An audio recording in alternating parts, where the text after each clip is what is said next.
Ni hao China! Hello, hello, it's Megan Tony, and for today's video, mag-e-exit na po tayo papuntang Macau via Guangzhou. Kaya tara, rampa tayo!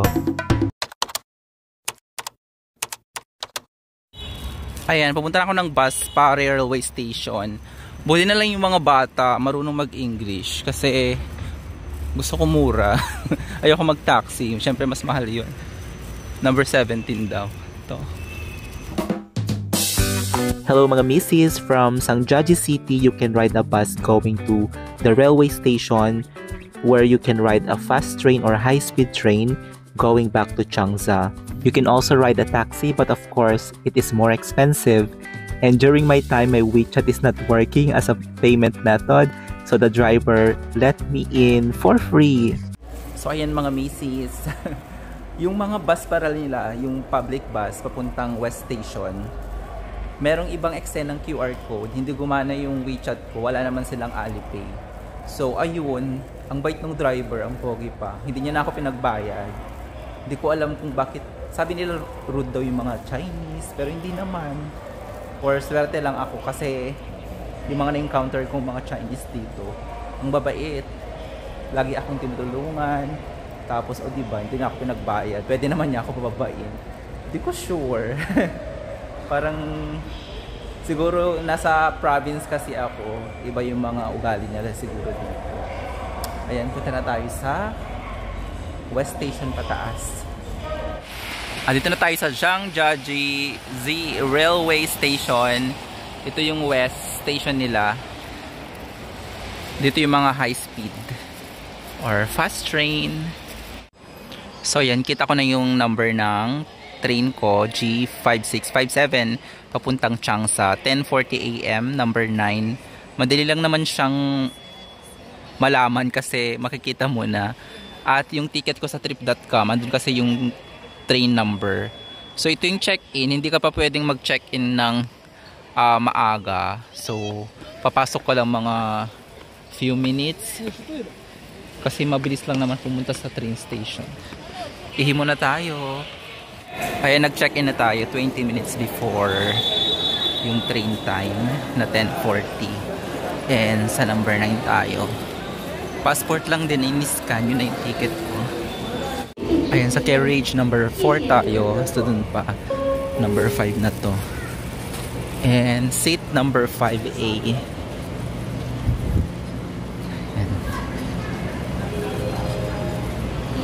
Pupunta tayo ng Changsa, then from Changsa babalik ng Guangzhou.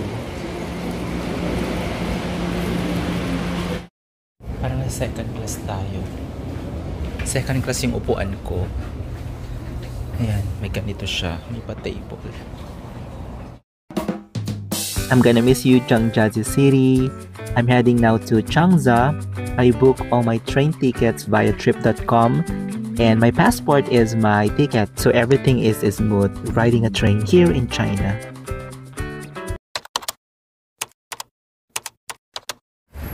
Ayan, nandito na tayo sa Changsa Railway Station. Tapos lilipat tayo sa Changsa South Railway Station, Changsa South. Doon kasi yung high-speed train. Tapos sasakay muna tayo ng subway nila, Line 2. And pag nagtatanong ako, meron silang translator din. So parang madali lang naman, 'di ba? Wala nang sali-salita. Typing na lang. So ayan. Punta na tayo ng Line 2. Nasa Changsa South Railway na tayo. And alas 3 pa naman yung train ko papuntang Guangzhou. So naghahanap ako ng kainan. Ayan, papunta na tayo sa number 9, papuntang Guangzhou. High-speed train, and makikita mo naman yung mga train number, yung number mismo, yung oras. So kahit naka-Chinese yung mga pangalan, sa number ka mag-base.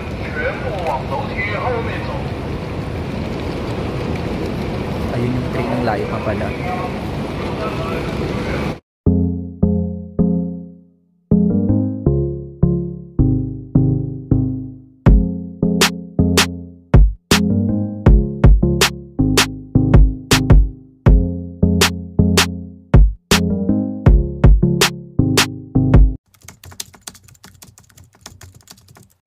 Ayan, nandito na ako sa Guangzhou Railway Station kung saan yung mga high speed. Dito ako bumaba.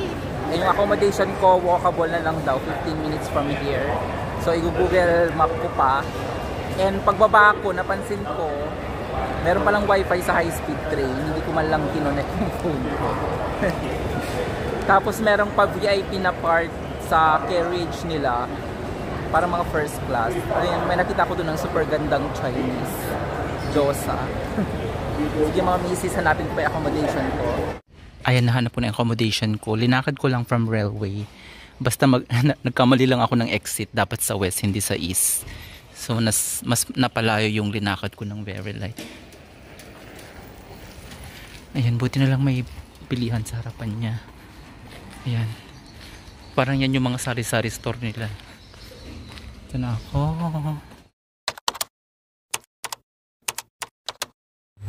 Papunta na ako ng train station sa Guangzhou South. And nag-check up na ako. Walang tao sa lobby kaya minessage ko na lang yung parang caretaker nila.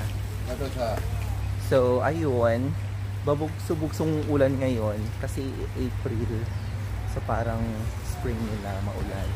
Pero buti na lang wala ng ulan kasi walkable yung train station from here.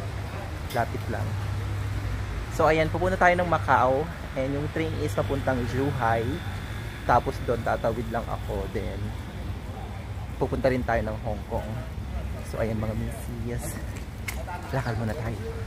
Ayan, nasa Guangzhou South Railway na tayo. Ayan. Pero pawisan ako kasi mahirap na natin yung entrance kung saan papasok.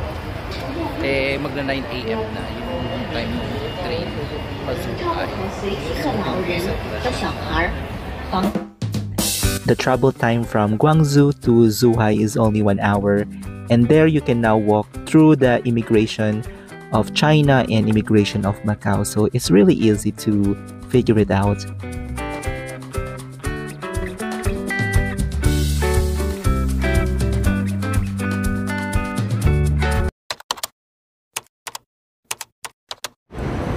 Ayan, dito na ako sa Zhuhai Railway Station.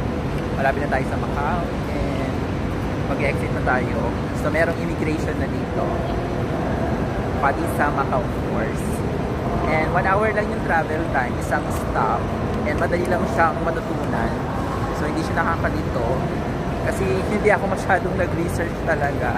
Yung talagang malalang research. Parang tinignan ko lang yung mga rota.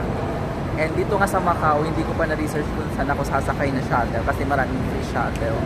So ginugoogle ko na lang nasa train ako. Ayan, palabas na ako. So ayan, nagtatanong na lang naman ako sa mga parang guard. And ginagamit ko yung Google Translator or your Microsoft Translator para alam nila yung tanong ko. So dito daw yung papuntang Macau. Alam mo, kahit gaano ka mag-research online before your trip, mas matutunan mo pa rin pag andun ka na mismo. Eh hindi naman pala talaga siya mahirap. So ayan mga misis, hanapin ko muna yung border. So yan daw yung papuntang Macau. And ito, Gongbei Port. Sabi ng guard, or siguro police yun. Mga police, follow the people, sabi. Ayan, nakalagpas na tayo sa immigration ng China. Pa-Macau naman tayo. Makikita mo na sa labas agad, landing to Macau. So mabilis lang naman yung eksena. And pa-entry na tayo at may immigration din dito sa Macau. Ayan, welcome to Macau! Dito na ako sa labas. Ayan, nandito na tayo sa Macau. Finally, and nakalabas na ako sa immigration. So, nakakalito sa immigration kasi pumila ako, pero pinapila ulit ako kasi sa kabila walang camera. Pag first time mo, kailangan mo mag-picture tsaka fingerprints. Kailangan hanapin mo yung immigration officer na merong camera. So, ayan, palabas na tayo. Hanapin natin yung shuttle bus kung saan ang pinakamalapit yung rooms. Ayan, makikita mo yung mga pa-sign to Win Macau, to Star World Hotel, MGM, may MGM din. Onibus, ayan. Turisto bus. Otokaro Turisto bus. Sanyata Public. Saan tayo? Win Palace, Kotay, MGM Kotay. Malayo na kasing Kotay.